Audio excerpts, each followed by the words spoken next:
परिराज कच्छ सस्तत्तर सत शिवल ब्रजनारविंद भक्ति वेदांत स्वामी श्री प्रभुपाद महाराज की जय। अनंत कोटि वैष्णव वृंद की जय। निताय गौर हरि नमः। ओम नमो भगवते वासुदेवाय। ओम नमो भगवते वासुदेवाय। ओम नमो भगवते वासुदेवाय। ओम नमो भगवते वासुदेवाय।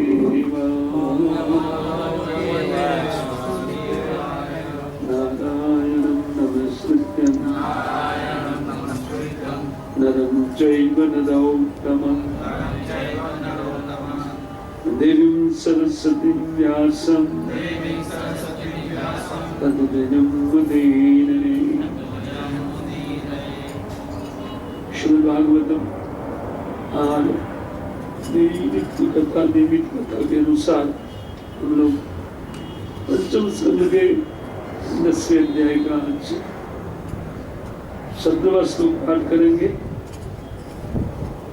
न अहम विशंके शूरराज वज्रात् न यक्षशूलात् न यमस्य दंडात् न अग्नि अर्कसोम अनिल विद्युपास्त्र शंके ऋषम ब्रह्मकूला अवमानात् नाहं विशंके शूरराज वज्रात् न तक्षशूलां न यमस्य दंडात् नाग्नि अर्क सोम अनिल विद्युपास्त्रं शंके वृषम ब्रह्म कुलावमानात् न अहम नहीं अहम मैं विशंके घबराता हूँ सूर्यराज देवराज इंद्र के वज्रात वज्र से भी न मुझे डर नहीं है। दक्ष इन आंख वाले भगवान शिव शूलाद उनके त्रिशूल से भी ना मैं नहीं घबराता। यमस्य और यमराज जी के दंडस्य मृत्यु से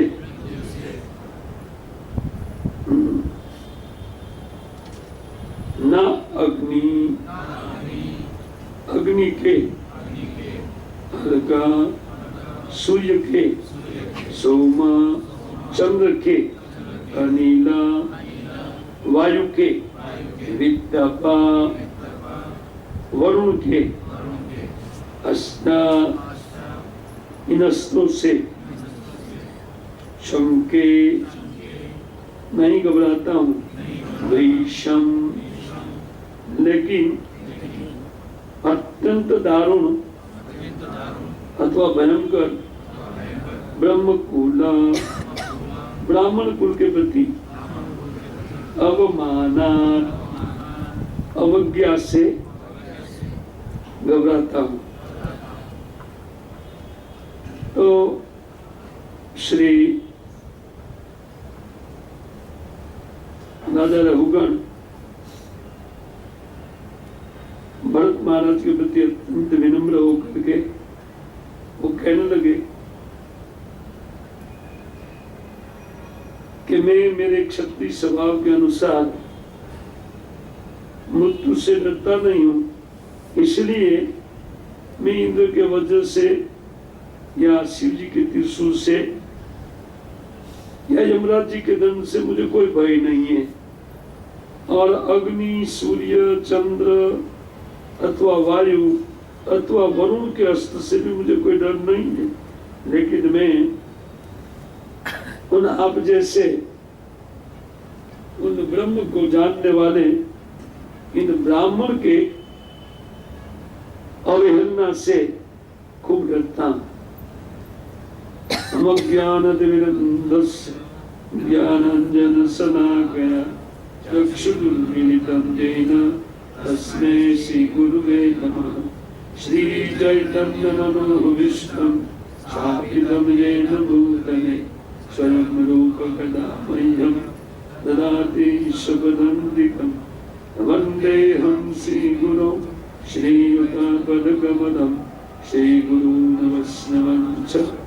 श्रीरूपं साग्रजातं सहगण रघुनाथान्वितं तं सजीवं साद्वैतं सावधूतं परिजनसहितं कृष्ण चैतन्यदेवं श्रीराधा कृष्ण पादान् सहगण ललिता शिविशाखनमितं मुखं करोति वाचालं पङ्गुमलङ्घयते गिरिं। यत्कृपातमहं वन्दे परमानन्दमाधवं। जयितं सुरतपङ्गौ मम मन्दमतैर्गति मत्सर्वस्वपदाम्बोजो शिराघामदनमोहन। वाञ्छाकल्पतरुभ्यश्च कृपा सिन्धुभ्यैव पतितानां पावनेभ्यो वैष्णवेभ्यो नमो नमः। श्रीकृष्ण चैतन्य प्रभु नित्यानन्द श्री अद्वैत गदाधर शिवासादि गौर भक्तवृंद। हरे कृष्ण कृष्ण कृष्ण हरे हरे राम राम राम हरे। नाम शंकर सुधराज वज्रात यक्ष सुलाद न मत्स्यनंदात न अग्निवर्ग सोम अनिल वित्तपास्त संख्य भीषण ब्रह्म कुलावमानात। तो राजा रघुगण ने जब जैसे हम लोग कल सुन रहे थे कि उनकी पालकी में जूते हुए एक कहार बोझा ढोने वाला व्यक्ति इतनी जब आत्मज्ञान की बात उनके मुख से सुना तब वो समझ गया कि मैंने बहुत बड़ा अपराध किया है कि इतने ब्रह्मज्ञानी जीव को मैंने इन कहार के रूप में नियोजित किया है। तो मैं बड़ा दुष्ट व्यक्ति हूँ। ये उनको पश्चाताप होने लगा और वो उतर करके उनके चरणों में गिर करके अपने इन अपराध को क्षमा करने के लिए वचन बोल रहे हैं। कल हम लोग देख रहे थे इसके आगे श्लोक में वो उनको पूछने लगे कि आपके ग्रंथ में ब्रह्मसूत्र पढ़ा है, जनेऊ पढ़ा है, तो आप कोई ब्राह्मण हैं, लेकिन इतना गूढ़ रूप से अपने उन ज्ञान विज्ञान को अंदर करते हुए उन बाह्य रूप में एक गूंगे बहरे की तरह आप घूम रहे हैं, तो आप कौन हैं? वो पूछ रहे थे कि आप किसके पुत्र हैं और कहां से आए हैं और इस जगह में आप क्या कर रहे थे? मेरे जमाना ने आपको यहाँ पकड़ा। और ऐसे बाहर से तो ऐसा लगता है कि आप बिल्कुल बहरे गूंगे व्यक्ति हैं, लेकिन आपके साथ बातचीत करने से पता चला तो ये तो परम ज्ञानी व्यक्ति है। इसलिए कहते हैं कि आप जैसे उन महान व्यक्तियों के अपराध ये वास्तव में जीव को अनंत अनंत जन्म के फेरे में डालने वाला होता है। इसलिए कहते हैं कि मैं एक क्षत्रिय हूं, मुझे किसी अस्त्र शस्त्र का भय नहीं है, क्योंकि मृत्यु का भय होता नहीं क्षत्रिय को, स्वभाव अतः मुझे भय होता है बारंबार जन्म मृत्यु में डालने वाले आप जैसे भगवान के भक्तों के अपराध से मुझे डर लगता है। वैष्णवों को चाहिए इस बात को समझे कि भगवान के भक्तों के प्रति हुआ अपराध कितना खराब है। ऐसा कहा जाता है शास्त्र उक्ति में कि वस्तुतः जहर जहर नहीं है। ब्राह्मणों का धन जहर है, या ब्राह्मणों के प्रति अपराध जहर विष है। एक विष तो एक जीवन से हटा देगा, बस एक ही जीवन से।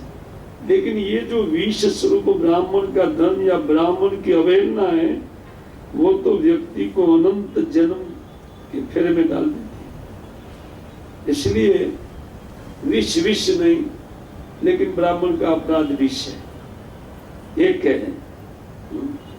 इसलिए मैंने आपके प्रति बहुत बड़ा अपराध किया है, क्योंकि आप इस प्रकार विचरण कर रहे थे, हमें ये मालूम नहीं रहा। मैं तो देखा नहीं, हमारे जमादार को भेजा था, उनको पकड़ करके ला करके आपको मैं देखा था आते होंगे, लेकिन बाह्य वेश आपका ऐसा है कि कैसे कोई आपको समझ सकेगा।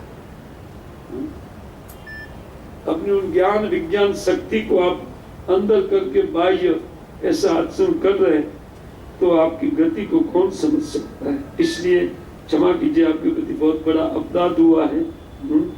ये कहते हैं कि तद ब्रह्मी असंगो जड़वत निगुण विज्ञान वीर्यो।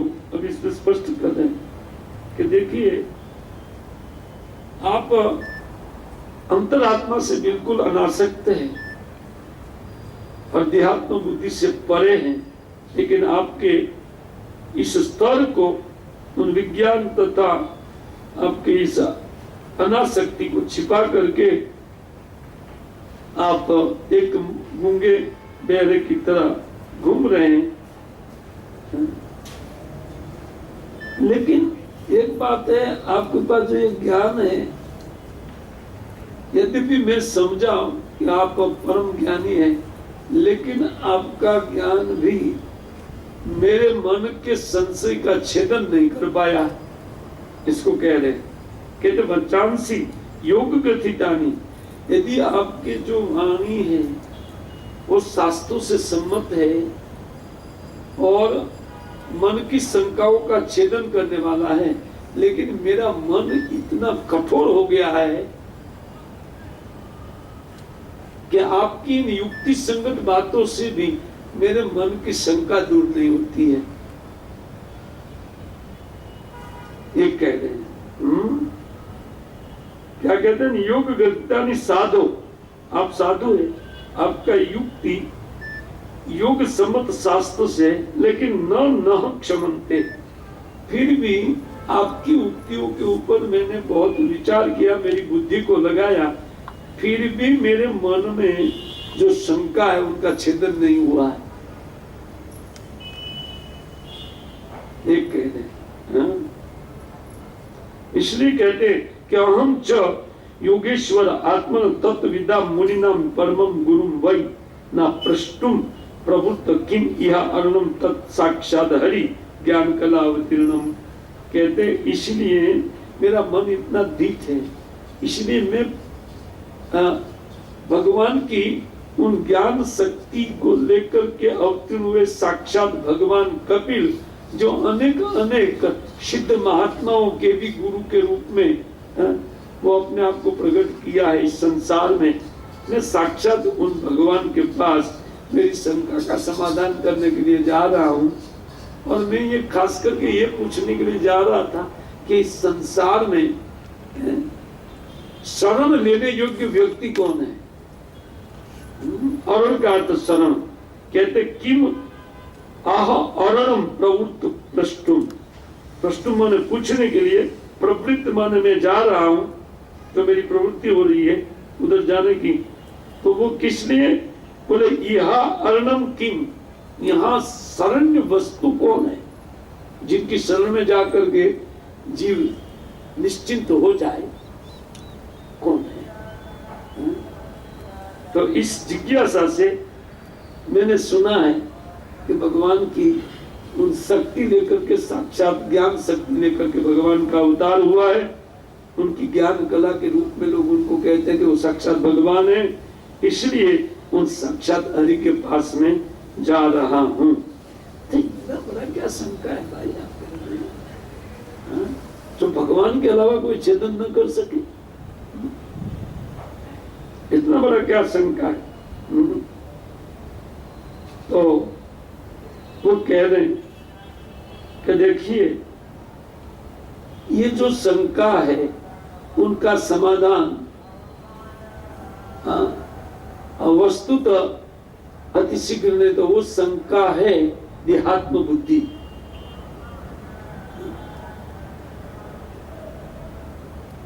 देह में हमारा जो आत्मभाव हो गया है कि मैं ही ये शरीर हूं, तो ये जो भाव है इसको निकालना बहुत बड़ा कठिनाई का काम है। इतना जानते सुनते हुए भी हम लोग देहासक्ति में बह जाते हैं, है कि नहीं? सब कुछ 2-3 बार क्लास सुनते हुए भी हमारी जो उन व्यवहारिकता है वो व्यवहार में फर्क नहीं गिरता है। संसार में जो हम लोग व्यवहार कर रहे हैं उनमें कोई अंतर नहीं होता है।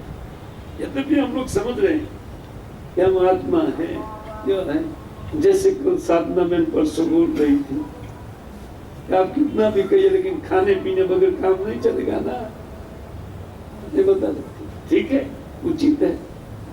यही तो हमारा अध्यास है। अध्यास का अर्थ होता है आरोपित हुआ विचार कि मैं ये देह हूं और देह को रखना बहुत जरूरी है। आत्मा पड़े भाड़ में, अपने आप को भाड़ में डाल के हम शरीर की रक्षा सोच रहे हैं, उसको छोड़ो ना। लेकिन ये जो जगत में व्यवहारिक बातें हैं, वो व्यवहार है, वो सत्य लगता है, जबकि नितांत असत्य वस्तु है। अगर तत्व विचार जहां देखा जाए, आगे कहेंगे इस बात को, लेकिन मेरा देह अध्यास है, ये कह रहे हैं हृदय ग्रंथि का छेदन नहीं होता है और इसलिए तो मैं साक्षात ईश्वर के पास जा रहा हूं, नहीं तो मेरा बहुत बड़ा बीमारी है। तो आगे के श्लोक में कहते हैं, सवई भगवान लोक निरीक्षणार्थम अव्यक्त लिंगो विचरति अपिसुइत है योगेश्वर नाम गति मंदति कथम विचक्षित गृहानुबंध। अभी वो स्वीकार करें एक बात को, अपनी कमियों को वो इस श्लोक में स्वीकार करें। वो कहते हैं कि वस्तुतः सवई भगवान लोक निरीक्षणार्थम अव्यक्त लिंगो विचरति अपिसुइत।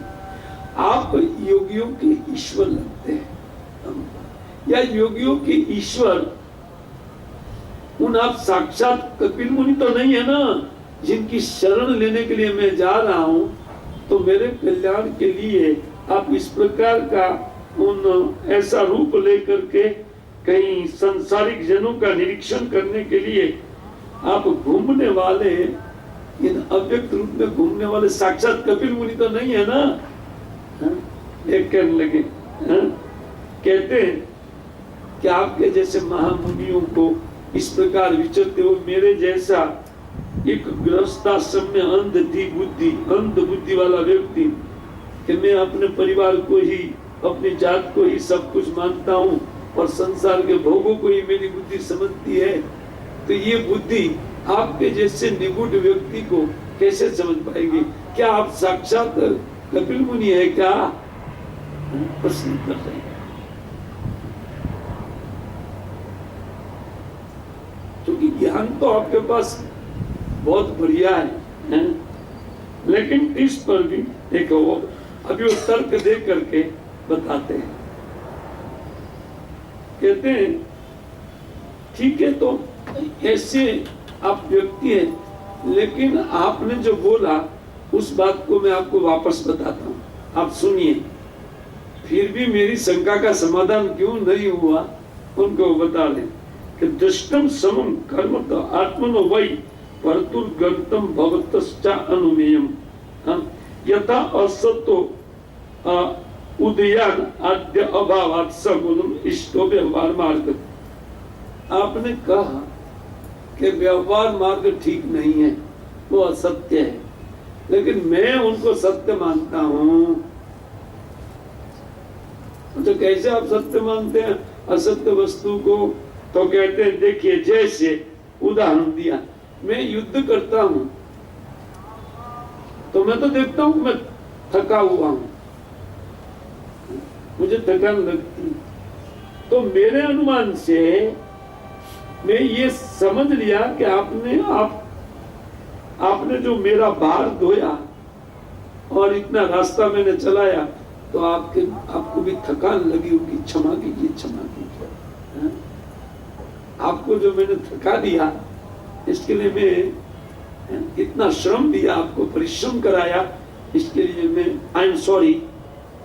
तो अभी कह रहे, क्योंकि मेरा अनुभव है, जैसे वर्तमान ने पहले कहा, ये जो भार ढोने वाला ये शरीर है, ये भार मेरा नहीं है, मैं तो आत्मा हूं। तो ये बोल रहे हैं कि देखो मैं युद्ध करता हूं तो मुझे श्रम लगता है, तो आपको नहीं लगा होगा। मैं मानता हूं कि आपको श्रम लगा है।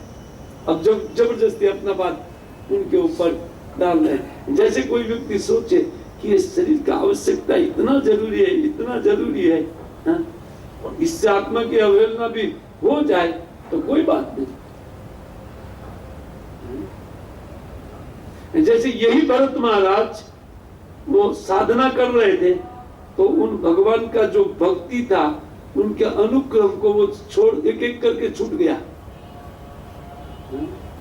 और किसके कारण? वो हरिण बालक के कारण, आसक्ति के कारण। समझ में आ रही है साधना बहन आपके बात का आंसर? वो ये बोल रहे हैं यहाँ पर कि भर्तुम गंतुर भवतश्चा अनुमेय।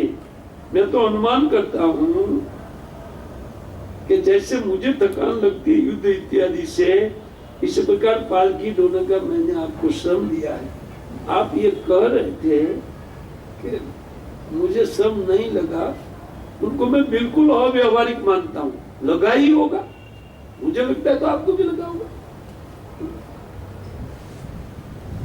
जैसे सबको भूख लगती है, तो भूख का दुख तो सबको लगता है। जैसे कोई एक व्यक्ति को थोड़ी भूख लगता है, सब भूखे होते हैं। तो आपको भी उसी प्रकार श्रम तो लगा होगा। इसलिए कहते हैं कि देखो आपने कहा ये उसी प्रकार, मैं तो उनको सत्य नहीं मानता हूं। जैसे असत घड़े अथवा मानसिक बना हुआ घड़े से कोई जल नहीं ला सकता है। कोई विचार करे कि मन से एक घड़ा बना लूं और उसमें जल भर के लाऊं, ला सकता है जल? मतलब उसी प्रकार मैं उनको ठीक तो नहीं समझ रहा हूं आपके तर्क को कि मुझे थकान नहीं लगी, मेरी बुद्धि में नहीं उतरता, ये उनका संशय है ना। हमारे जैसे ये शंका है। कहते समूल इष्ट व्यवहार मार्ग, इसलिए मैं तो व्यवहार को ही इष्ट समझ रहा हूं, ठीक समझ रहा हूं। व्यवहार भी तो होना चाहिए ना, आखिर शरीर रखने के लिए खाना पीना तो जरूरी है ना।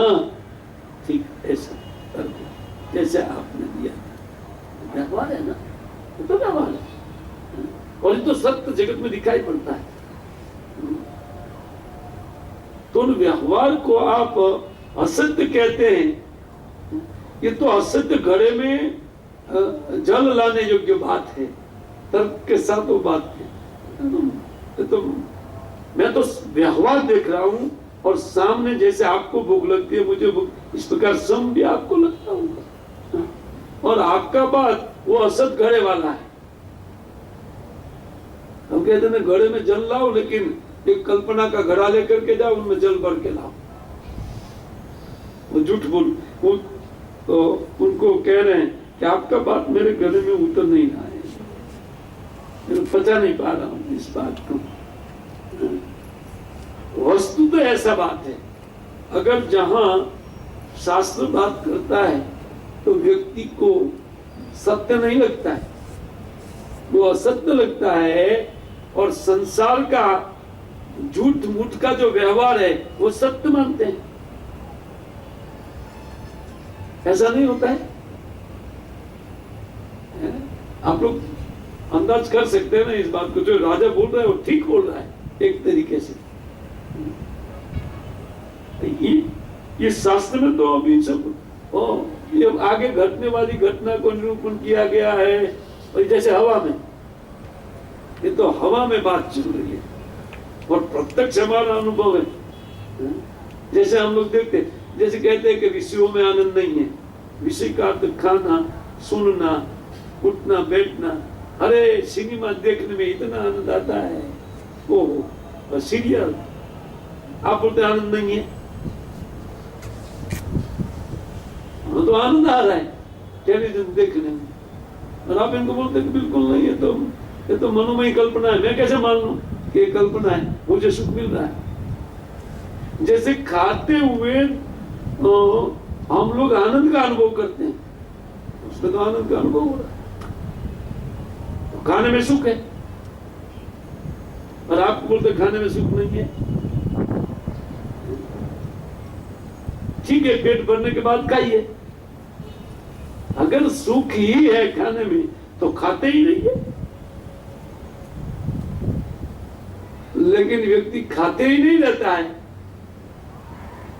नहीं, कितना भी फेवरेट आइटम बना है, रसगुल्ला खाते नहीं, रसगुल्ला रसगुल्ला बस अभी वही दुख में परिणित हो जाएगा। अगर डालेंगे तो 11वां फिर वो मिट होगा ना। तो क्या रसगुल्ले में सुख था पहले, अभी नहीं रहा, वही रसगुल्ला है। तथ्य ये है, हम लोग मान लेते क्योंकि हमारा फेवरेट हो जाता है ना कुछ, उसमें हम सुख मान लेते, इसमें सुख है। वस्तु तो इसमें सुख नहीं, कहीं भी सुख नहीं है संसार में, लेकिन हमारी मान्यता ये हो गई है कि इसमें सुख है। कुछ दुख निवृत्ति को हम सुख मान लेते हैं। जैसे 10-50 दुख है, उनमें से 2 दुख थोड़ा दूर किया, मिटा नहीं, थोड़ा दूर हटाया, तो हम लोग सोचते हैं सुखी हो गया। दुख निवृत्ति सुख नहीं है, सुख एक दूसरी वस्तु है। लेकिन 1-2 प्रॉब्लम सॉल्व किया, हम सोच रहे सुखी है। तो 50 प्रॉब्लम सामने खड़ा है दूसरा, या जो प्रॉब्लम सॉल्व किया उसमें 10 प्रॉब्लम दूसरा निर्माण हो गया, ये हम देख नहीं सकते हैं। जैसे मान लीजिए कि कोई व्यक्ति उनके पास धन नहीं था, तो वो किसी का चोरी करके ले लिया, तो वो आया हुआ धन उनको वर्तमान में सुख देगा, एक सुख का आभास या दुख निवृत्ति होगा। सुख नहीं देगा, दुख निवृत्ति होगा। पहले भूखा रहना पड़ता था, थोड़ा चोरी करके सामान आ गया है, इसमें थोड़ा पैसा, अभी 1 महीना तक तो प्रॉब्लम नहीं है, सॉर्ट आउट हो गया। क्या दुख निवृत्ति सॉर्ट आउट हुई, सुख नहीं मिला।